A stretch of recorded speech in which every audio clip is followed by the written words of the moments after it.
that's where old Daniel comes in, you know what I mean? I'm walking here! I'm walking here! Up yours, you son of a bitch! You don't talk me that way! Get out of here! Don't worry about that. Actually, that ain't a bad way to pick up insurance, you know.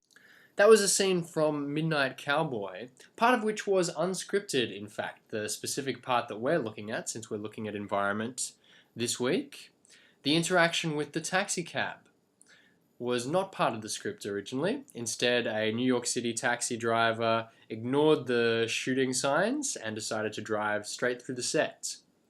But Dustin Hoffman, being alive to his surroundings and his environment, was able to use that moment to create a really great scene and to bring his character to life in a different way, in a way that made it into the final film. And so, we are this week looking at environment, the last of the viewpoints of space that we're looking at in this series. Now, environment, to be clear, when talking about the space around characters, but not so much from a design perspective or how you construct that environment or architectural considerations, although those are important, but we're talking about them specifically in reference to how they affect the characters and how the characters can interact with those things. So certainly a knowledge of those things may affect the way you then go on to design your environments, but we're talking specifically about how characters relate to them. To quote from Anne Bogart, she says, "How often have we seen a lavish, rich set and the actors stay downstage front and center for the entire performance and interact little with the set? And sadly, we see this in movies sometimes too. It gets especially tricky in green screen effects or movies that rely heavily on that. You have the actors not being able to interact with or be aware or connected to the set much or to the environment around them. And so that's what this viewpoint is all about, is making sure that the actors or the characters are actually inside that space, and we can see that through their reaction to it and the way that they interact with it. So when we talk about environment, we can be talking about the shape of the environment, the textures of the environment, the lighting that is used, and the colors of the objects in the environment, or the color combinations created by lighting, textures, and all those things. So as I said, the environment provides interactions for characters. So if we look at this example photo here, we can see a character about to jump off a diving board of sorts. That's one way he can interact with the environment, while another person swims in the pool, another lies in the grass.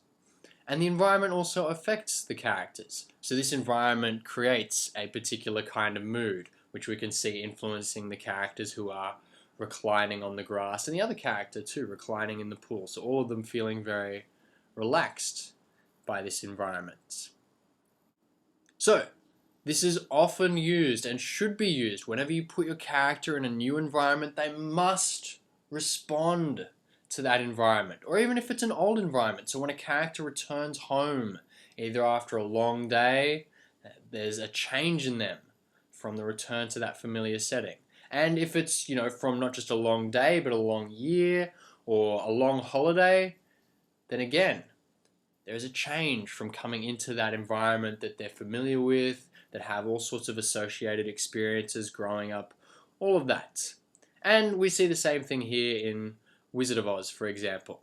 So we see the way different environments affect the characters. So on the right-hand side of the screen, we see them enter the dark, creepy forest, and we can see the characters getting a little bit closer together, looking concerned, fearing for their safety in an environment that feels like that. And we can see it played in reverse, the other kinds of ways that an environment can affect a character.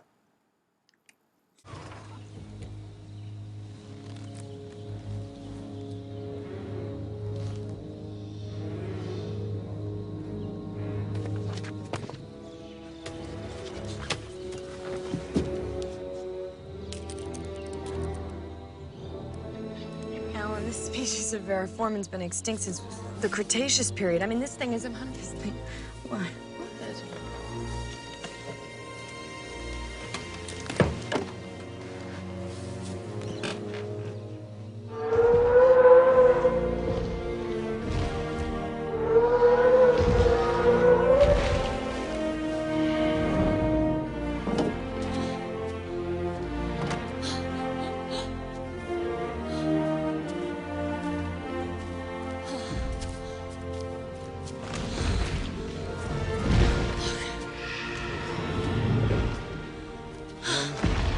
It's a dinosaur.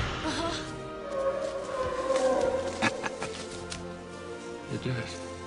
You crazy son of a bitch, you're dead. You just tear up the rule book on it. Cold-bloodedness, it doesn't apply. They're totally wrong. This is a warm-bodied creature. This thing doesn't live in a swamp. This thing's got, what, a 25, 27-foot neck? A brachiosaurus 30.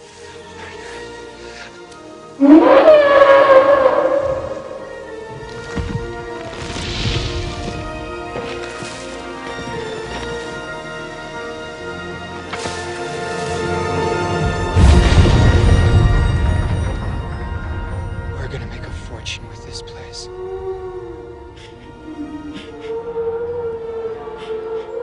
How fast are they? Well, we clocked the T-Rex at 32 miles an hour. T-Rex? Mm-hmm. You said you've got a T-Rex? Uh-huh. Say again. We have a T-Rex. Wow. Put your head between your knees. Dr. Grant. So we see the environment affecting the characters and then reflecting that in all the other viewpoints in the lovely use of shape, gesture, topography, the way at the end there he collapses to the ground as he's overwhelmed by this particular environment. So this also we see quite often in films, in TV shows, with the big reveal. The character is shown a new space and they respond to it in a big way, so we know how important that space and that interaction is to them. So environment brings spatial metaphors to life. For example, feeling on top of the world can be literally seen in that photo, or being stuck in a small space as we see in the other photo. And lots of other examples, between a rock and a hard place, being up against a wall, feeling at home. All of these metaphors take their root from real relationships to the space. And we see an example of this in The Incredibles. Request claim on claim numbers 158, 183. You will be Got him yet? Then where is he? Mr. Huff would like to talk to you in his office. Now?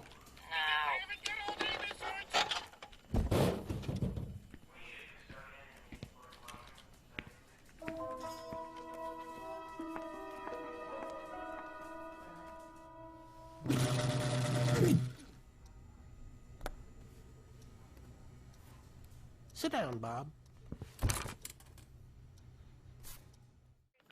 So we can see in this clip how oppressive this tiny space is for this very big character, the way he has to interact with it. He can't even fit through the door properly, and he has to, sit uncomfortably, sit hunched, and the space gives a very certain feeling to this character, and we can see the effect that that space has had on his spine. So he has this hunch that makes him look so Sit down, Bob. repressed.